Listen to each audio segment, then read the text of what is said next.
Hello aspirants. हम लोग polity के सीरीज़ को यहाँ कंटिन्यू कर रहे थे। पॉलिटी में हमने अभी तक basics of constitution, preamble, fundamental rights और फंडामेंटल राइट्स में भी आर्टिकल 24 तक, मतलब अगेंस्ट एक्सप्लॉइटेशन तक हमने देख लिया है। अब इसके आगे के सीरीज़ को हम लोग कंटिन्यू करते हुए आज हम लोग पढ़ेंगे फंडामेंटल राइट्स के बचे हुए पोर्शन को, आर्टिकल 25 से 32, और उसके बाद रिट जुरिस्डिक्शन पढ़ते हुए हम लोग फंडामेंटल ड्यूटीज़ के बारे में जानेंगे। Let's start. सबसे पहले हम लोग देखेंगे right to freedom of religion, जो कि आर्टिकल 25 से 28 तक के बीच में। आर्टिकल 25 से स्टार्ट करेंगे। आर्टिकल 25 डील करता है रिलीजन में कॉन्साइंस पे, freedom of conscience and free profession, practice and propagation of religion. ये आपको यहाँ पे 4 कीवर्ड्स मिले, conscience, profession, practice and propagation. तो ये चारों क्या होते हैं, मतलब इसमें क्या डिफरेंस है। सबसे पहला है कॉन्साइंस। हम लोग के पास फ्रीडम ऑफ कॉन्साइंस है। इसका क्या मतलब हुआ? फ्रीडम ऑफ कॉन्साइंस का मतलब हुआ कि हम किस रिलीजन को मानते हैं, हम इनर फीलिंग हमारा किस रिलीजन के तरफ है, बीट हिंदुइज्म, बीट इस्लाम, बीट सिखिज्म, किसको हम मन से मानते हैं ये हम मान सकते हैं। इसका हमको पूरा फ्रीडम है, ये इसके लिए हमको कोई भी रोक नहीं सकता है। This is freedom of conscience. Next is profession. हम उसका जो भी हम मान रहे हैं उसको हम प्रोफेस कर सकते हैं रियल लाइफ में। इस भगवान को मानते हैं या अल्लाह को मानते हैं या गुरु नानक को मानते हैं, जिसको भी मानते हैं हम बता सकते हैं। प्रैक्टिस कर सकते हैं उसके रिचुअल्स, उसके कस्टम, मंदिर जाना, मस्जिद जाना, गुरुद्वारे जाना, ये सब हम प्रैक्टिस कर सकते हैं। हम दुनिया को दिखा सकते हैं कि हम ये रिलीजन को मानते हैं, इनर फीलिंग्स मेरे इस रिलीजन के लिए है, हम बता सकते हैं और साथ ही उसको प्रैक्टिस भी कर सकते हैं। The last is propagation. हम उसके बारे में लोगों को बता सकते हैं कि इस रिलीजन में ये होता है, इस रिलीजन में, हमारे रिलीजन का ये स्पेशलिटी है, हमारे रिलीजन में ऐसा होता है। पर इसमें एक कैच है कि कन्वर्ट नहीं कर सकते हैं। कन्वर्ट करना is not the fundamental right. So हमारे पास है conscience, profession, practice and propagation. ये चारों हो गया आर्टिकल 25 के अंदर फ्रीडम ऑफ रिलीजन में। इसमें रिस्ट्रिक्शन है, जैसा कि हम 17-18 में बताए थे कि वो एब्सोल्यूट राइट है, ये एब्सोल्यूट नहीं है, इसमें रिस्ट्रिक्शन है। 19 में बताए थे, 19 का तो क्लॉज 2 पूरा रिस्ट्रिक्शन पे ही था। इसमें भी कुछ रिस्ट्रिक्शंस है, ध्यान रखना। रिस्ट्रिक्शंस क्या क्या है? Public order, public order restriction है, मोरालिटी और हेल्थ, इसके बेसिस पे हम लोग इसको रोक सकते हैं। हम लोग इसको, इस आर्टिकल को, इस फंडामेंटल राइट को कर्टेल कर सकते हैं। And to other provisions of this part, all persons are equally entitled to freedom of conscience and the right to freely profess, propagate, practice religion. ये ध्यान रखिएगा कि जैसे फेथ और बिलीफ होता है, जो कॉन्साइंस है आपका, ये तो एकदम फ्री है। हम मन में किस भगवान को मानते, इसके लिए हम पूरा फ्री है। इस पे तो स्टेट कोई कंट्रोल नहीं लगा सकती। वो नहीं बोल सकती है कि तुम इस भगवान को नहीं मानो, तुम दूसरे भगवान को मानो, बिल्कुल भी नहीं। पर कंडक्ट और प्रैक्टिस में वो रोक लगा सकती है। फॉर एग्जाम्पल, संथारा प्रैक्टिस होता है जैनिज्म में। तो संथारा प्रैक्टिस में होता है कि लोग खाना पीना छोड़ देते हैं, समाधि ले लेते हैं काइंड ऑफ। एक बार राजस्थान में क्या हुआ था कि कुछ बच्चों ने, एक्चुअली एक बच्ची ने वैसे ही संथारा प्रैक्टिस किया था, मतलब उसने खाना पीना छोड़ दिया and she passed away because of that. तो ऐसे तो ये संथारा प्रैक्टिस अगर हम देखें फ्रीडम ऑफ रिलीजन के हिसाब से तो ठीक है, वो उसका कस्टम है, वो प्रैक्टिस कर रही थी। बट चूँकि it is subject to health, चूँकि हेल्थ एक रिस्ट्रिक्शन है, तो यहाँ पे वो इलीगल डिक्लेयर किया गया, कोर्ट के द्वारा बताया गया कि ये नहीं किया जा सकता है। Next is article 26, freedom to manage religious affair.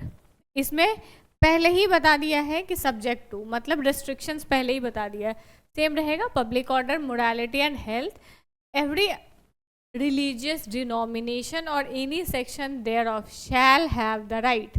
क्या राइट है? पहले कंडीशंस बता दिया, किस किस कंडीशंस पे? पब्लिक ऑर्डर पे, मोरालिटी पे और हेल्थ पे। और क्या क्या राइट है? तो कोई भी रिलीजियस और चैरिटेबल इंस्टीट्यूशन वो खोल सकता है कि हम एक चैरिटेबल इंस्टीट्यूशन खोल लिए जिसमें से हम चैरिटी करते हैं, वो रिलीजन के बेसिस पे ही क्यों ना हो, कर सकता है। Manage its own affair in the matters of religion, religion का मैटर वो अपना खुद से देख सकता है। Acquired movable and immovable property, property वो अक्वायर कर सकता है रिलीजन के नाम पे भी। Administer such property in accordance with law, जैसा लॉ है लॉ के अकॉर्डिंग ही सब कुछ होना चाहिए, पर वो अपना रिलीजियस अफेयर्स को मैनेज कर सकता है। Next is article 27, freedom as to payment of taxes for promotion of any particular religion, किसी भी पर्टिकुलर रिलीजन के लिए हम टैक्स हमसे नहीं लिया जा सकता है। मतलब हम जो टैक्स दे रहे हैं, B it income tax, B it GST और जितने भी तरह सर्विस टैक्स, ये टैक्स वो टैक्स, बहुत तरीके के टैक्स दे रहे होते हैं हम लोग, वो सारे टैक्स में से किसी भी 1 रुपया का भी यूज़ किसी एक रिलीजन को प्रमोट करने के लिए नहीं किया जा सकता है। हमारा सेक्युलर फैब्रिक को ये दिखाता है कि हम सेक्युलर हैं, हमारे यहाँ 1 भी रुपया जो टैक्स का है, जो पब्लिक मनी है, वो रिलीजियस पर्पस के लिए एक रिलीजन को प्रोपोगेट करने के लिए यूज़ नहीं किया जा सकता। हाँ, इट कैन बी यूज्ड कि हम बहुत सारे रिलीजन को साथ लेके चल रहे हैं, उसमें यूज़ किया जा सकता है, पर एक रिलीजन को प्रोपोगेट करने के लिए ये यूज़ नहीं किया जा सकता है। Is that clear? हाँ, एक और बात, टैक्स नहीं यूज़ किया जा सकता है, टैक्स को यूज़ नहीं किया जा सकता है। फ़ी तो लगाया जा सकता है, ठीक है, ध्यान रखिएगा, फ़ी लगाया जा सकता है, दिस इज़ वेरी इंपॉर्टेंट। यहाँ क्वेश्चन में वर्ड प्ले कर देगा और आप फंस जाओगे। तो फ़ी लगाया जा सकता है, टैक्स नहीं लगाया जा सकता है, टैक्स के पैसे को यूज़ नहीं किया जा सकता है, फ़ी के पैसे को यूज़ किया जा सकता है। इसको एक बार रीड कर लें। No person shall be compelled to pay any tax the proceed of which are specially appropriated in payment of expense for the promotion और maintenance of any particular religion, मतलब किसी एक रिलीजन के लिए इसको यूज़ नहीं किया जा सकता है।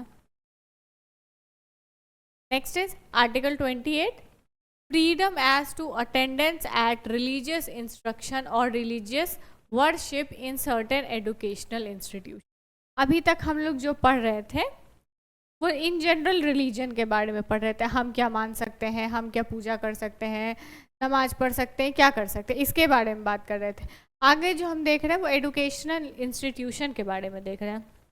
ध्यान दीजिएगा, एजुकेशनल इंस्टीट्यूशन 4 तरह का हो सकता है। सबसे पहला कौन सा, जिसको गवर्नमेंट फंड भी करे और गवर्नमेंट अप्रूव भी किए हुए रहे कि ये गवर्नमेंट का ही है, जैसे सरकारी स्कूल वगैरह होता है, गवर्नमेंट ओन्ड एंड एडमिनिस्टर्ड, ठीक है। दूसरा होगा कि प्राइवेट ओन्ड है और एडमिनिस्टर्ड है, लेकिन इसको एड जो मिला है वो गवर्नमेंट से मिला है, ठीक है। यहाँ पे देख लीजिए, प्राइवेट ओन्ड और एडमिनिस्टर्ड है but recognized and aided by state, state उसको पैसा दे रही है। पहला में जो था कि ओन भी वही कर रही है, पैसा भी वही दे रही है। दूसरा में है कि ऐसे तो प्राइवेटली एडमिनिस्टर्ड है लेकिन एड सरकार दे रही है। तीसरा है कि प्राइवेट जो है वो उसको ऑर्गेनाइज भी किए है और एड भी गवर्नमेंट से नहीं मिल रहा है, सिर्फ रिकॉग्निशन मिल रहा है गवर्नमेंट से। यहाँ पे एड एंड रिकॉग्निशन दोनों मिल रहा था, यहाँ पे सिर्फ रिकॉग्निशन मिल रहा है गवर्नमेंट से। और एक होता है कि उसमें गवर्नमेंट का कोई रोल नहीं, वो पूरा प्राइवेटली ओन्ड है, प्राइवेटली एडमिनिस्टर्ड है, पूरा प्राइवेटली है वो, but established through religious endowment और चैरिटेबल ट्रस्ट, मतलब वो रिलीजियस इंडोमेंट के थ्रू वो लाया ही गया है। देखिए पहला केस क्या है, ओन्ड और एडमिनिस्टर्ड बाय स्टेट। जब स्टेट ओन करेगी, स्टेट एडमिनिस्टर करेगी, तो उसमें कोई भी रिलीजियस टीचिंग्स नहीं दिया जा सकता है, उसमें religious institution can't be no religious institution can be imparted. दूसरा और तीसरा केस जो है, मतलब स्टेट रिकॉग्नाइज तो कर रही है, थोड़ा बहुत फंड कर भी रही है या नहीं भी कर रही है, तो इसमें दिया तो जा सकता है पर कंपेल नहीं किया जा सकता है, मतलब आपको फोर्स नहीं किया जा सकता है कि आप ये करो ही, लेकिन दिया जा सकता है। और तीसरा केस जो है, जैसे पहले वाले में तो दिया ही नहीं जा सकता है, दूसरे और तीसरे वाले में दिया जा सकता है रिलीजियस इंस्ट्रक्शंस, पर उसको कंपेल नहीं किया जा सकता कि आप ये करो ही। चौथा है कि इस्टेब्लिश्ड थ्रू रिलीजियस इंडोमेंट। तो अगर रिलीजियस इंडोमेंट है ही तो वो तो देगी ही रिलीजियस इंस्ट्रक्शन, वो रिलीजियस इंस्ट्रक्शन देगी भी और कंपेल भी करेगी कि हम जो रिलीजन का पढ़ा रहे हैं वो तुमको पढ़ना पड़ेगा। So this was all about article 28। एक बार अगर हम इसको गो थ्रू करें तो 25 में क्या था, freedom of conscience and profession, practice and propagation, conscience, profession, practice and propagation, subject to public order, morality and health. The next is freedom to manage religious affair, religious affair को हम manage कर सकते हैं। तीसरा था कि tax नहीं देना है, अगर हम टैक्स देते हैं तो वो किसी पर्टिकुलर रिलीजन के लिए यूज़ नहीं होगा। चौथा है कि रिलीजियस इंस्ट्रक्शन जो दिया जाता है एजुकेशनल इंस्टीट्यूशन में, यानी कि आर्टिकल 28 जो है वो इसके बारे में बात कर रहा था। ये रिलीजन वाला हो गया पूरा।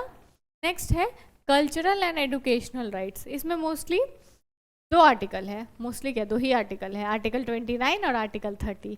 आर्टिकल 29 और 30 में सबसे मेजर डिफरेंस जो आपको याद रखना होगा, 29 जो है सारे सिटीजन्स के लिए, ऑल सिटीजन्स, ठीक है। आर्टिकल 29 किसके लिए है, ऑल सिटीजन्स के लिए है। और आर्टिकल 30 जो है ये केवल और केवल किसके लिए है, तो माइनॉरिटी के लिए है। Is that clear? आर्टिकल 29 सभी के लिए है, आर्टिकल 30 केवल और केवल माइनॉरिटी के लिए है। सबसे पहले हम लोग आर्टिकल 29 देखते हैं। इसमें बोल रहे एनी सेक्शन ऑफ सोसाइटी, अभी हम बताए थे ऑल सिटीजन्स के लिए है, तो मतलब कोई भी सेक्शन ऑफ सोसाइटी जो कि इंडिया में रह रहा है, उसका डिस्टिंक्ट लैंग्वेज है, उसका डिस्टिंक्ट स्क्रिप्ट है, स्क्रिप्ट मतलब क्या होता है, लिपि, और उसका डिस्टिंक्ट कल्चर है, वो उसको प्रिजर्व कर सकती है।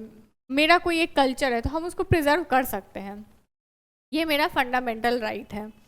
दूसरा है कि किसी को भी एडमिशन मना नहीं किया जाएगा किसी भी एजुकेशनल इंस्टीट्यूशन में जो कि एड ले रही है स्टेट से, ठीक है। अगर कोई एजुकेशनल इंस्टीट्यूशन है जो एड ले रही है स्टेट से, उसमें किसी को भी मना नहीं किया जा सकता है एडमिशन के लिए, किस बेसिस पे, रिलीजन, रेस, कास्ट, लैंग्वेज और एनी ऑफ देम। अच्छा, इसमें आप ध्यान दीजिएगा सेक्स नहीं है, इसमें सेक्स नहीं है। एजुकेशनल इंस्टीट्यूशन में सेक्स के बेसिस पे डिस्क्रिमिनेशन किया जा सकता है, हाँ। अब देखे होंगे बहुत सारा विमेंस स्कूल है, विमेंस कॉलेज है, ऑल गर्ल्स कॉलेज है, ऑल बॉयज़ स्कूल है, इस टाइप का बहुत सारा देखे होंगे। तो वहाँ पे तो हो रहा है, वहाँ अगर आप मतलब एज अ मेल अगर आप जाते हैं और कहेंगे कि नहीं मेरा, हमको तो डिस्क्रिमिनेशन नहीं होना चाहिए, विमेंस कॉलेज में मेरा एडमिशन लो, तो दिस इज़ नॉट पॉसिबल। तो यहाँ पे सेक्स नहीं है। एजुकेशनल इंस्टीट्यूशन में जो एडमिशन में डिस्क्रिमिनेशन है वो सेक्स के बेसिस पे किया जा सकता है, मतलब महिलाओं के कॉलेज में, महिलाओं के स्कूल में पुरुषों को अनुमति नहीं दी जा सकती कि वो वहाँ पे एडमिशन ले, ठीक है। यहाँ पे एक और बात ध्यान देने लायक है, माइनॉरिटी। माइनॉरिटी का ऐसे कोई डेफिनेशन नहीं दिया हुआ है। सबसे पहले मेजॉरिटी क्या होता है, जो ज़्यादा नंबर में हुआ वो मेजॉरिटी हो गए, और माइनॉरिटी क्या हो गए, जो मेजॉरिटी नहीं हुए वो माइनॉरिटी हो गए। Is that clear? माइनॉरिटी का ऐसा स्पेसिफिक डेफिनेशन नहीं दिया हुआ है। मेजॉरिटी क्या हो गया कि मान लीजिए ऐसा बहुत सारा डॉट्स है और कुछ सर्कल है, तो ये मेजॉरिटी हो गया। ये तो दिख रहा है जो ज़्यादा नंबर में है मेजॉरिटी हो गया, जो कम नंबर में है वो क्या हो गया, माइनॉरिटी हो गया। Is that clear? Next is article 30। हम अभी 2 मिनट पहले बताए थे article 29 is about all citizens, article 30 is about minorities only. तो माइनॉरिटीज के पास क्या राइट होता है, establish and administer educational institute. अच्छा, इसमें एक और बात ध्यान देने लायक है, माइनॉरिटी किस बेसिस पे हो सकता है, रिलीजियस माइनॉरिटी भी हो सकता है और लिंग्विस्टिक माइनॉरिटी भी हो सकता है। मतलब रिलीजन के बेसिस पे होगा तो उसको हम लोग क्या कहेंगे, रिलीजियस माइनॉरिटी, और लैंग्वेज के बेसिस पे होगा तो उसको हम लोग क्या कहेंगे, लिंग्विस्टिक माइनॉरिटी। और इन दोनों को माइनॉरिटी वाले जितने राइट्स हैं वो इन दोनों को है, रिलीजियस माइनॉरिटी वालों को भी और लिंग्विस्टिक माइनॉरिटी वालों को भी। सबको राइट है to establish and administer educational institution of their choice. वो जैसा एजुकेशनल इंस्टीट्यूशन चाहे वो चला सकती है। 1A है जैसा हम पहले बहुत बार बता चुके हैं, ए वाला अमेंडमेंट्स ऐड किया गया रहता है। ये 44th अमेंडमेंट एक्ट 1978 से ऐड किया गया था। इसमें बस सिंपल इतना था कि उसी में राइट टू प्रॉपर्टी हटाया गया था, जिसको कि फंडामेंटल राइट से हटा के कॉन्स्टिट्यूशनल राइट बनाया गया था। Under which article? Under article 300A। उसी में एक यहाँ पे भी था कि अगर कंपलसरी एक्विजिशन करना है प्रॉपर्टी का, जो कि ये लोग कर रहे हैं, माइनॉरिटी लोग चला रहे हैं, तो उसके लिए जो फिक्स्ड अमाउंट है वो देना पड़ेगा, फ्री में नहीं ले सकते हैं। चाहे वो स्टेट ही क्यों ना हो, वो उसको कंपनसेट करके ही, वो जो यूजुअल अमाउंट है वो कंपनसेट करके ही वो लैंड ले सकती है। सेकंड है, state shall not in granting aid देने में एजुकेशनल इंस्टीट्यूशन में डिस्क्रिमिनेशन नहीं कर सकती है on the ground that it is under the management of a minority. ठीक है, अगर माइनॉरिटी इंस्टीट्यूशन है फिर भी उसको एड अगर देना है तो सबको इक्वली दिया जाएगा। डिस्क्रिमिनेशन इस बेसिस पे नहीं किया जाएगा कि उसका मैनेजमेंट माइनॉरिटी कर रहा है। This was about article 30। The next is article 31। Article 31 को जो है रिपील कर दिया गया था, वही 44th कॉन्स्टिट्यूशनल अमेंडमेंट एक्ट में राइट टू प्रॉपर्टी था, जिसको अब कौन सा आर्टिकल में डाल दिया गया है? आर्टिकल 300A में। ओके, कब रिपील किया गया था? 44th constitutional amendment act 1978। Okay, article 31A, 31B, 31C है, जिसमें आपको 31C जानना ज़रूरी है। 31B में है कि आप 9 शेड्यूल में जो लॉ है उसका जुडिशियल रिव्यू नहीं हो सकता है, बट सुप्रीम कोर्ट ने कहा था कि केशवानंदा भारती केस, जिसमें कि बेसिक स्ट्रक्चर का डॉक्ट्रिन लाया गया था, केशवानंदा भारती केस कब आया था? 1973 में। Kesavananda Bharati versus state of Kerala था।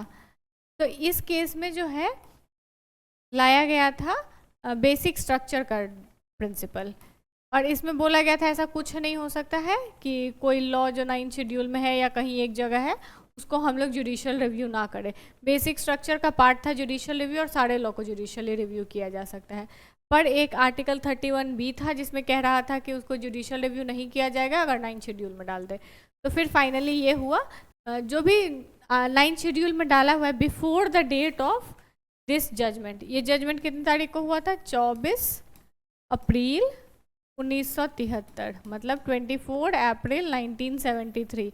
इस डेट से पहले जितना भी 9 शेड्यूल में डाल दिया गया है वो तो ठीक है, जुडिशियली रिव्यू नहीं होगा, पर उसके बाद जो डाला गया है वो जुडिशियली रिव्यू होगा।